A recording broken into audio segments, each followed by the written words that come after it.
Sebenarnya perseteruan panjang antara Lebanon dan Israel sudah terjadi sejak lama. Penyebabnya, Israel mengambil kesempatan bersekutu dengan salah satu milisi yang saat itu berkonflik dengan perang saudara Lebanon.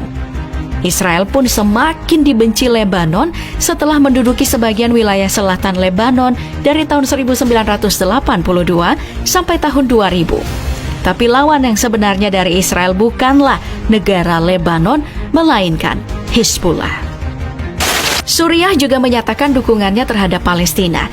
Bahkan Presiden Suriah mendesak negara-negara Islam untuk mencapai kesepakatan dalam hal posisi mendukung Palestina. Ketegangan meningkat antara Israel dan negara-negara yang berbatasan dengannya sejak serangan Hamas, termasuk Suriah. Alasannya karena Israel menganggap Suriah sebagai pendukung Hamas, sama seperti Iran.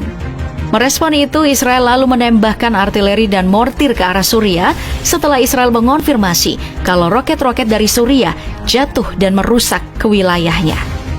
Dan kalau kita bicara tentang sejarahnya, kebencian Suriah terhadap Israel juga sudah terjadi sejak lama.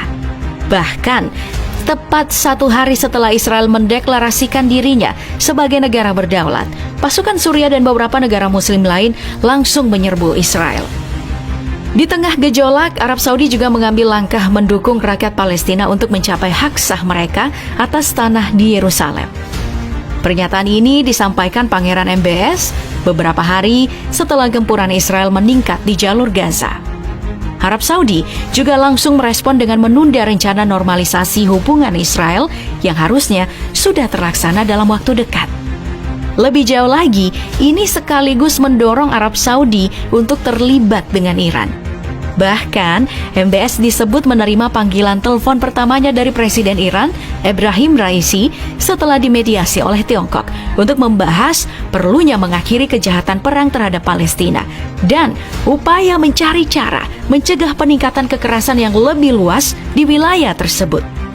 Turki mengambil sikap mendukung Palestina sekaligus mendukung solusi dua negara terhadap konflik ini, bahkan siap untuk memfasilitasi mediasi antar dua negara.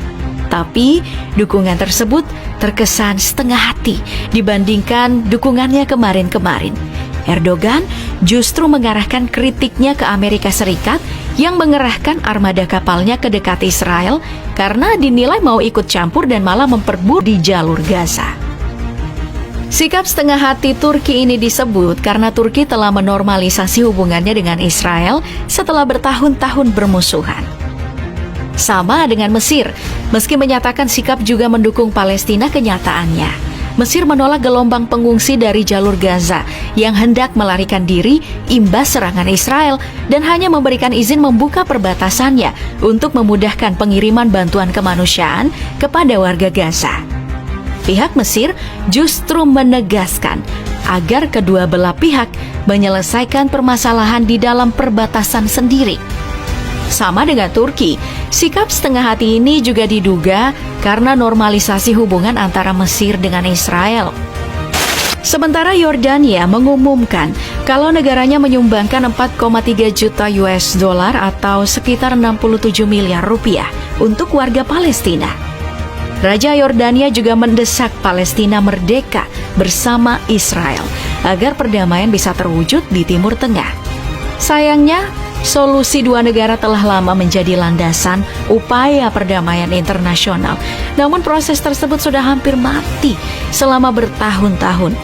Dan kemungkinan terwujudnya hal tersebut telah memudar, bahkan sebelum pertumpahan darah kembali terjadi.